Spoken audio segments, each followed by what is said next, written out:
Bismillahirrahmanirrahim. Assalamu alaikum dear students. Hope you are fine. I am your teacher Miss Hina Naz. Today we shall study science of class 6 lecture number 8 from chapter number 1 and the name of chapter is cellular organization of plants and animals. The topic that we are going to discuss today is organs form organ systems. Students, let's start. ये हम पहले भी discuss कर चुके हैं. Sales जो हैं different cells जब ऑर्गेनाइज करते हैं तो वो टिश्यू बनाते हैं. ठीक है, जब डिफरेंट सेल्स एक ही फंक्शन परफॉर्म करते हैं तो वो क्या बनाते हैं? टिश्यूज़. इसी तरह से जब मुख्तलिफ टिश्यूज़ ऑर्गेनाइज करते हैं और एक ही फंक्शन परफॉर्म करते हैं तो वो मिलकर बनाते हैं हमारे पास ऑर्गन्स. सिमिलरली डिफरेंट ऑर्गन्स जब ऑर्गेनाइज करते हैं और एक ही फंक्शन परफॉर्म करते हैं तो वो बनाते हैं हमारे पास ऑर्गन सिस्टम्स. ठीक है, तो हमारा आज का टॉपिक भी ऑर्गन सिस्टम पर ही है. स्टूडेंट्स, पहले हम आ जाते हैं ऑर्गन सिस्टम की डेफिनेशन पर. An organ system is a group of organs which work together. ठीक है, सो ऑर्गन सिस्टम कैसे बनता है? जब डिफरेंट ऑर्गन्स जो हैं ये ग्रुप ऑफ ऑर्गन्स मिलकर एक ही फंक्शन वर्क टुगेदर यानी कि एक ही फंक्शन परफॉर्म करें तो वो बनाएंगे हमारे पास organ system. Different organ systems do one or more than one special functions. ठीक है, हमारे पास जो ऑर्गन सिस्टम है वो एक ही फंक्शन भी परफॉर्म कर रहे होते हैं और कभी कभी एक से ज़्यादा फंक्शन भी परफॉर्म कर रहे होते हैं. ठीक है स्टूडेंट्स, नेक्स्ट हम देखते हैं major organ system in plants. हम प्लांट्स के अंदर भी ऑर्गन सिस्टम्स देखेंगे और एनिमल्स के अंदर भी ऑर्गन सिस्टम्स देखेंगे. प्लांट्स के अंदर कौन कौन से ऑर्गन सिस्टम है? Root system and shoot system. ठीक है स्टूडेंट्स, रूट हम कहते हैं जड़ों को और यहाँ पर शूट जो है वो हम स्टेम वगैरह को कह रहे हैं. ठीक है, root system, the root and its branches form the root system. Friends, आपको पता है कि रूट जो है वो अंडरग्राउंड होती है. ठीक है, सॉइल के अंदर जो प्लांट का पार्ट है उसे हम रूट कहते हैं. उर्दू में हम इनको जड़ें भी कहते हैं. ठीक है, और ये जड़ें और तमाम उसकी ब्रांचेस जो है वो हमारे पास बनाती हैं रूट सिस्टम. लोकेशन क्या है रूट्स की? Present under the soil. ये ज़मीन के अंदर पाई जाती हैं. ठीक है, फंक्शन क्या है हमारे पास रूट का? Root system help the plant to absorb water and salts from the soil. हमारे पास रूट सिस्टम का फंक्शन ये है कि वो हमारे पास ऑब्जॉर्ब करती हैं वाटर को. ठीक है, क्योंकि सॉइल के नीचे ये पार्ट पाया जाता है प्लांट का, तो ज़मीन में से पानी को ऑब्जॉर्ब करके पौधे तक पहुंचाना काम है रूट्स का. और वाटर के साथ साथ ये हमारे पास सॉल्ट्स को भी ऑब्जॉर्ब करती हैं और पौधे तक पहुंचाती हैं. ठीक है स्टूडेंट्स, ये हमारे पास प्लांट का ऑर्गन सिस्टम है. ये देखिए, ये हमारे पास रूट सिस्टम है. ये सॉइल के नीचे जितना भी पार्ट है ये हमारे पास रूट और उसकी जो ब्रांचेस हैं डिफरेंट, ये सारे हमारे पास बनाती हैं रूट सिस्टम. और जितना भी पौधे का हिस्सा ज़मीन से बाहर है, ठीक है, इसमें स्टेम भी हैं, हमारे पास लीव्स भी हैं, ये सब मिलकर बनाते हैं हमारे पास शूट सिस्टम. तो रूट सिस्टम अब्जॉर्ब करता है वाटर को और सॉल्ट्स को. ठीक है, अब हम पढ़ेंगे शूट सिस्टम और उसके फंक्शंस. अब हम देखेंगे shoot system. The part of plant outside the ground forms shoot system. जितना पौधे का हिस्सा ज़मीन से बाहर होगा वो बनाएगा हमारे पास shoot system. It consist of, इसके पार्ट्स क्या क्या हैं? Stem, leaves, branches and flowers. ठीक है, स्टेम हम कहते हैं तने को, लीव हम कहते हैं पत्तों को, ब्रांचेस उसकी तमाम शाखें एंड फ्लावर्स हमारे पास होते हैं फूल. तो ये सब मिलकर बनाते हैं हमारे पास शूट सिस्टम. अब हम देखेंगे शूट सिस्टम का फंक्शन क्या है. Shoots perform many functions such as movement of water, food making, producing seeds. ठीक है, तो शूट सिस्टम के मल्टीपल टास्क हैं. ठीक है, यानी कि पानी की मूवमेंट करवाना भी और फूड बनाना भी. जैसे आपको पता है लीव्स में फूड बनता है ना.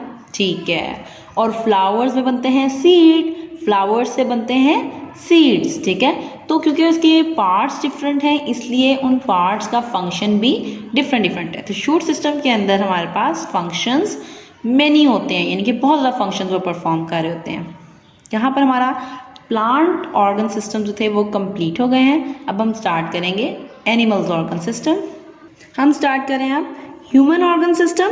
हमारे पास ह्यूमन ऑर्गन सिस्टम में सबसे पहले है digestive system, respiratory system, circulatory system and nervous system.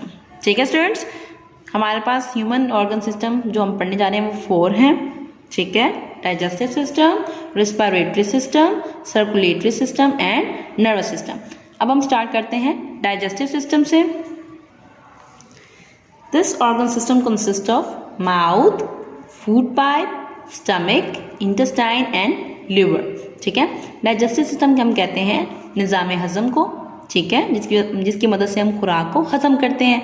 और ये पूरा खुराक का जो प्रोसेस है कि खुराक किस तरह से हमारे अंदर दाखिल होती है और फिर कहाँ कहाँ डाइजेस्ट होती है, कहाँ कहाँ उसकी एब्जॉर्प्शन होती है, कौन से हेल्पर ऑर्गन्स हैं, वो सब हम पढ़ते हैं डाइजेस्टिव सिस्टम में। ठीक है, तो उसके पार्ट्स हमारे पास कौन कौन से हैं? Mouth, food pipe, stomach, intestine and liver. अब हम देखेंगे डाइजेस्टिव सिस्टम का फंक्शन क्या है। फंक्शन हमारे पास क्या है? Help in the digestion of food. ये हमें खुराक को हजम करने में मदद देता है। उसके बाद हमारे पास है रिस्पायरेटरी सिस्टम। रिस्पायरेटरी सिस्टम को हमने तनफ्फुस भी कहते हैं। अब रिस्पायरेटरी सिस्टम में कौन कौन से ऑर्गन्स जो है वो पार्ट ले रहे हैं? वो हैं हमारे पास nose, wind pipe and lungs. ये 3 हमारे पास जो ऑर्गन्स हैं ये यूज हो रहे हैं इन द रिस्पायरेटरी सिस्टम। ठीक है, रिस्पायरेटरी सिस्टम का फंक्शन क्या है? We breathe through this organ system. ठीक है, हम जो हमारा सांस लेने का प्रोसेस है वो इसी ऑर्गन सिस्टम की वजह से तो है। ठीक है, हम सांस रिस्पायरेटरी सिस्टम के थ्रू लेते हैं। ये हमारे पास ह्यूमन ऑर्गन सिस्टम है। ठीक है, आपको पेज नंबर 12 पर मिल जाएंगे। ये हमारे पास डाइजेस्टिव सिस्टम है। अभी हमने पढ़ा इसके पार्ट्स, माउथ, ठीक है, उसके बाद फूड पाइप, स्टमक, इंटेस्टाइन, ठीक है, और साथ में हमने लिवर पढ़ा। ठीक है, यहाँ पर हमारे पास रिस्पायरेटरी सिस्टम है। रिस्पायरेटरी सिस्टम भी हमने पढ़ा। उसके पार्ट्स हमने क्या देखे थे? Nose, wind pipe and lungs. ठीक है, नेक्स्ट हमारे पास है सर्कुलेटरी सिस्टम। सर्कुलेटरी सिस्टम में हमारे पास मौजूद होता है हार्ट एंड ये हमारे पास है ब्लड वेसल्स। सारी जो ब्लू में और आपको रेड में नजर आ रही है सारी क्या है? बॉडी के अंदर ब्लड वेसल्स। एंड पर ये हमारे पास नर्वस सिस्टम है। नर्वस सिस्टम में हमारे पास यहाँ पर ब्रेन होता है, ये स्पाइनल कोड है जिसे हम रीढ़ की हड्डी भी कहते हैं, और ये सारी जो है ये बॉडी के अंदर नर्व्स हैं। ठीक है, इसे हम कहते हैं नर्वस सिस्टम। हमारे पास सर्कुलेटरी सिस्टम है next. This organ system consist of heart and blood vessels. ये मैंने अभी आपको डायग्राम में दिखाया भी कि किस तरह की ब्लू और रेड में ब्लड वेसल्स मौजूद थी।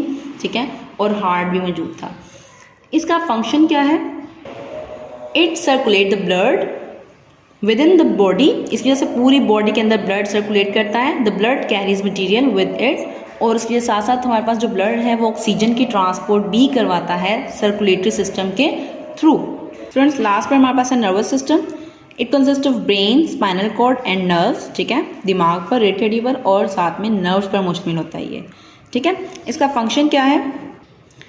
It carries messages from one part of the body to the other. इसका काम है कि जिस्म के एक हिस्से से मैसेजेस को लेकर जाना और दूसरे हिस्से तक उन मैसेजेस को पहुंचा देना। फॉर एग्जांपल, अगर आपको कोई चोट लग जाती है, ठीक है, तो वो आपके ब्रेन तक मैसेज लेकर जाना नर्वस सिस्टम का काम है। उसके बाद इफेक्टर्स को, लाइक आपके पाँव के नीचे अगर कील आ गया, ठीक है, तो आप क्या करते हैं? फ़ौरन पाँव जो है, जैसे वो कील चुभता है आप फ़ौरन पाँव पीछे की तरफ खींच लेते हैं। तो असल में ये जो आपने फ़ौरन से आपको जब कील चुभा तो जो स्किन के रिसेप्टर्स थे उन्होंने मैसेज आपके ब्रेन को पहुंचाया और फिर आपके नर्वस सिस्टम ने उस पर वर्क किया। नर्वस सिस्टम में वर्क करके फिर आपके इफेक्टर यानी कि आपके पाँव को वापस मैसेज भेजा और देन आपने अपने पाँव को उस कील से दूर कर लिया। ठीक है, उठा लिया अपने पाँव को। ठीक है, तो ये सारा जो ब्रेन से मैसेजेस बॉडी की तरफ और बॉडी से मैसेज ब्रेन की तरफ जाते हैं, ये सब लेकर जाते हैं हमारे पास नर्वस सिस्टम। तो स्टूडेंट्स, आज हमने पढ़ा ऑर्गन सिस्टम्स, ठीक है, प्लांट्स के भी और एनिमल्स के भी। उम्मीद है आप लोगों को समझ आए होंगे। Thank you so much. Dear students, please subscribe our channel, press the bell icon, like, share and comment the videos. Thank you very much.